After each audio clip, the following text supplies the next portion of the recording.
आज मेरा दिल बहुत उदास है। ईद करीब आ रही है, लेकिन मज़दूर बहुत परेशान है। मज़दूर को कोई पूछने वाला नहीं, मज़दूर की ज़िंदगी कैसे गुज़र रही है। मैंने एक गरीब को रोते देखा है, मैंने एक गरीब को रोते देखा है। एक 600 रुपये दिहाड़ी लेने वाला मज़दूर, एक 15,000 महीना लेने वाला मज़दूर, वो क्या ले घर के लिए। 150 रुपये किलो आटा लेके जाए, 600 रुपये किलो, 700 रुपये किलो घी का रेट है वो ले, 200 रुपये किलो दूध है वो ले, लकड़ी ले, गैस ले, क्या ले।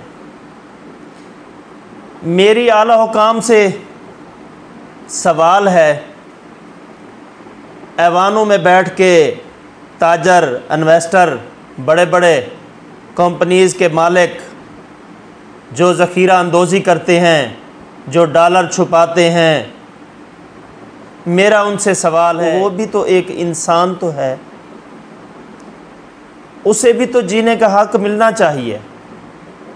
लेकिन नहीं, आज जो महंगाई का दौर है, यहाँ पे एक गरीब मज़दूर, सफ़ेद पोश तबका बहुत परेशान है।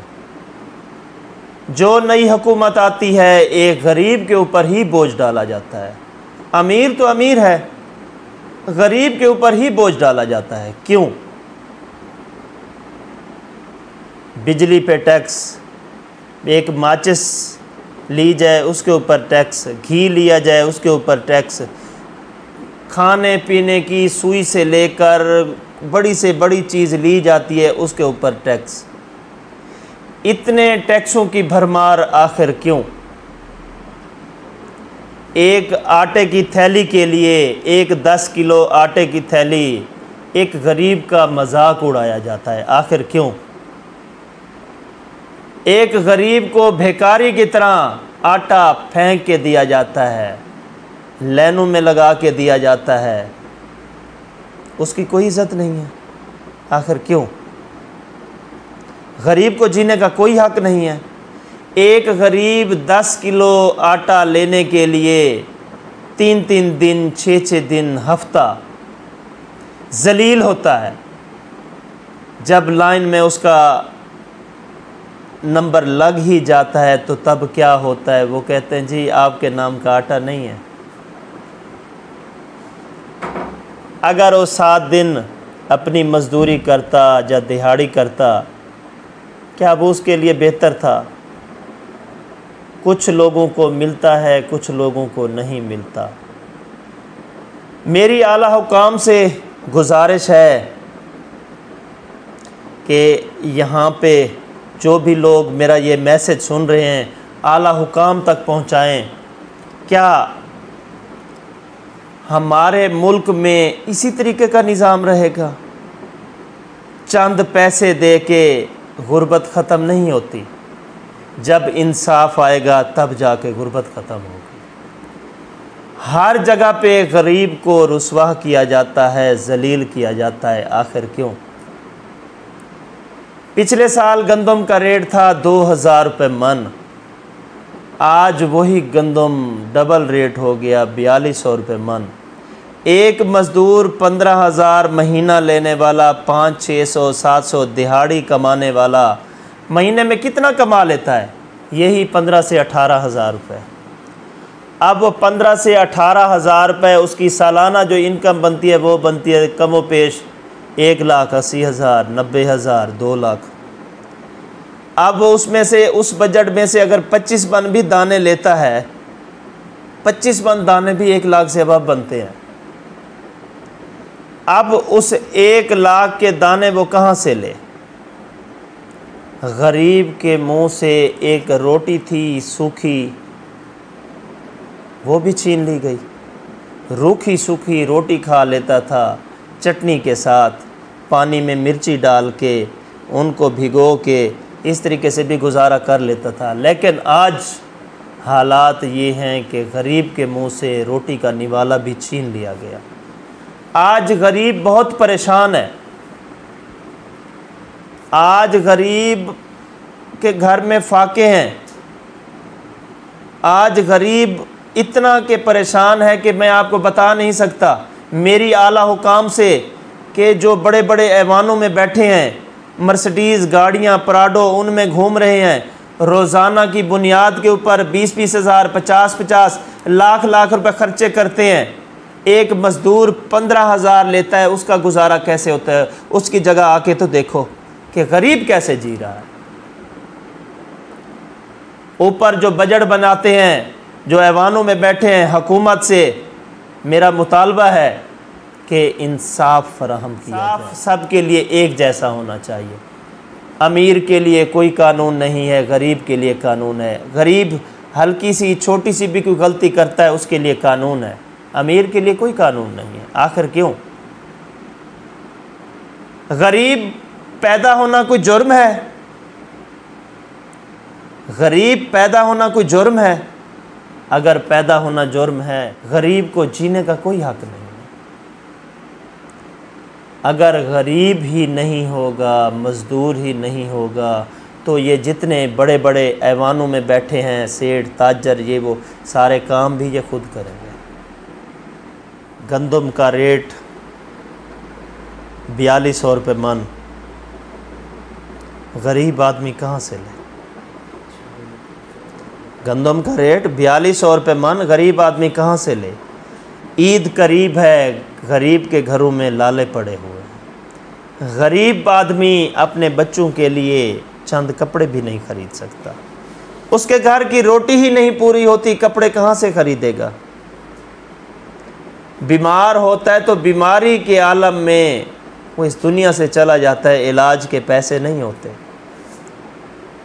सरकारी हॉस्पिटलों में जाता है तो धक्के मिलते हैं, प्राइवेट अस्पतालों में जाता है तो फीसें अफोर्ड नहीं कर सकता, महंगी महंगी दवाइयाँ नहीं ले सकता। एक पैनाडोल ही थी जो एक गरीब का सहारा थी, आज वही भी एक 10 गोलियों का पैकेट 60 रुपये का 80 रुपये का है। पहले वो मिलता था 10 रुपये का 15 रुपये का, आज गरीब वो भी नहीं ले सकता। आखिर क्यों? गरीब जब गवर्नमेंट हॉस्पिटल में भी जाता है उसकी सिफारिश नहीं होती, कोई उसकी केयर करने वाला कोई नहीं होता, उसको कोई पूछता ही नहीं है। वो सारा दिन पहले नंबर पे पर्ची लेता है। पर्ची लेने के लिए सुबह 7 बजे से लाइन लगता है, 12:30-1 बजे उसे पर्ची मिलती है। जब वो पर्ची लेके जाता है, आगे डॉक्टरों की टी ब्रेक हो जाती है। टी ब्रेक के बाद कुछ डॉक्टर आते हैं, कुछ नहीं आते। फिर वो वही मरीज़ दूसरे दिन फिर जाता है हॉस्पिटल, फिर जाके लाइन लगता है, उस डॉक्टर को मिलता है। डॉक्टर उसकी अच्छे तरीके से तशख़ीस नहीं करता, उसे अच्छे तरीके से देखता नहीं है, बस ऐसे चलो जी ठीक है, रूटीन चेकअप चलो। फिर वो आ जाता है मेडिसिन लेने, मेडिसिन भी उसे लाइन में लग के मिलती है, लेकिन उसका इलाज बेहतर नहीं होता। जिस किसी की सिफारिश होती है डॉक्टर उसे बिठाता भी है, उसकी केयर भी करता है, उसको गवर्नमेंट के बजट में जितनी भी मेडिसिन आ रही होती हैं सब उसे फैसिलिटीज़ भी मिलती हैं, लेकिन गरीब को नहीं मिलती। ये हॉस्पिटल किसके लिए? गरीबों के लिए, अमीरों के लिए? ये अमीरों के लिए बने हुए हैं, गरीब का कोई नहीं है। रोज़ाना की बुनियाद पर अखबारों में बड़ी बड़ी सुर्खियाँ लगी होती हैं, चोरियां डकैतियां आम हो गई हैं। फ़लाँ जगह से मोटरसाइकिल चोरी होगी, फ़लाँ जगह से डकैती होगी, फ़लाँ। क्यों? यही गरीब लोग अपनी ज़िंदगी से तंग आकर वो कहते हैं या मरेंगे या मारेंगे। इतने हालात ख़राब हो चुके हैं। और जो लोग इस तरीके का काम नहीं करते, और अखबारों में एक और सुर्खी भी होती है, वो क्या होती है? वो ये होती है बीवी ने अपने 4 बच्चों समेत खुदकुशी कर ली। मुझे रोना आता है यहाँ, मुझे रोना आता है यहाँ। एक अमीर आदमी अपने बच्चों के लिए हर किस्मी आसाइश, बच्चे जो फरमाइश करते हैं वो लेके जाता है। गरीब का दिल भी करता है, लेकिन गरीब मजबूर होता है। गरीब की लाडली कहती है बाबा मेरे लिए ये चीज़ लेके आना। बाबा कहता है ठीक है बाबा मैं ले आऊँगा। लेकिन जब शाम को काम से जाता है तो वो जेब में देखता है, उसकी जेब में कुछ नहीं होता। उसने कहा इस 600 का मैं आटा लूँ, सब्ज़ी लूँ, दाल लूँ, क्या लूँ। गरीब आदमी एक दाल पका के भी खा लेता था, आज वही दाल भी हाथ नहीं रखने देती। गरीब कहाँ जाए। इंसाफ इंसाफ इंसाफ इंसाफ नहीं है हमारे मुल्क में। जब मुल्क में इंसाफ आएगा तो हमारा मुल्क खुशहाल होगा। हमारे मुल्क में खुशहाली तब आएगी जब हुक्मरान जो ऊपर बैठे हैं अपनी जेबें नहीं भरेंगे। एक दुकानदार अकेला कफील होता है, दुकान चलाने वाला। उसको पता है मैं इसमें जो कुछ भी डालूँगा मेरी जेब में आएगा, मेरी इन्वेस्टमेंट है, वहाँ से मैं कुछ डालूँगा तो कुछ आएगा। हमारे मुल्क के पाकिस्तान के असासे बिक रहे हैं, जो आता है बारियां लगी हुई हैं, हर बंदा अपनी बारी का इंतज़ार कर रहा है। पीटीआई आ रही है, नून लीग आ रही है, सब पार्टियां, नून लीग, पीपी, तहरीक इंसाफ, सब की अपनी अपनी बारियां लगी हुई हैं। हर बंदा जो भी है अपने मफाद के लिए, जो आ रहा है एक एसेट है बिक रहा है, ठीक है। जो उसने कहा मुल्क पे कर्जा है मेरे ऊपर तो नहीं है। दूसरा है उसने कहा मुल्क पे कर्जा जा रहा है मेरे ऊपर तो नहीं है। जब मेरे ऊपर कर्जा होगा ना फिर मुझे एहसास होगा। आज एहसास ख़त्म हो गया है। जो भी आता है उसने कहा ठीक है लगाओ। IMF से कर्जा धड़ाधड़ लिए जा रहे हैं, कुछ पता नहीं है, शाहाना खर्चे हो रहे हैं।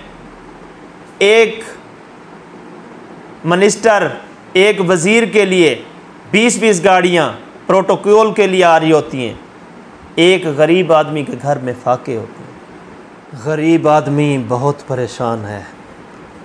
एक 15,000 20,000 तनख्वाह लेने वाला मुलाजिम, एक मज़दूर, जब एक गज़टेड ऑफिसर 20वें ग्रेड ऑफिसर के पास किसी काम के लिए जाता है, वो उससे मुतालबा करता है मैनू कितना खर्चा दे से।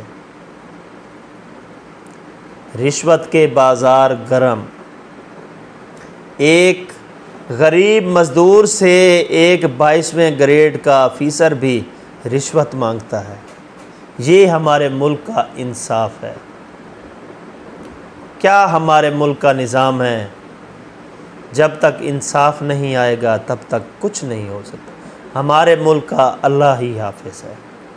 मेरी ये वीडियो, ये मैसेज जितने भी लोग देख रहे हैं, जितने भी लोग सुन रहे हैं, मेरी उनसे गुजारिश है कि इस मैसेज को शेयर करें, फॉरवर्ड करें और आला हुकाम तक। मलिक शाहिद खोखर फ्रॉम मुजफ्फरगढ़ से मैंने आपके साथ गुफ्तगू की, आपको एक मैसेज दिया। मेरे इस मैसेज को आला हुकाम तक पहुंचाएं, इस मैसेज को शेयर करें, इस मैसेज को फॉरवर्ड करें। बहुत मेहरबानी, शुक्रिया। अल्लाह हाफ़िज़।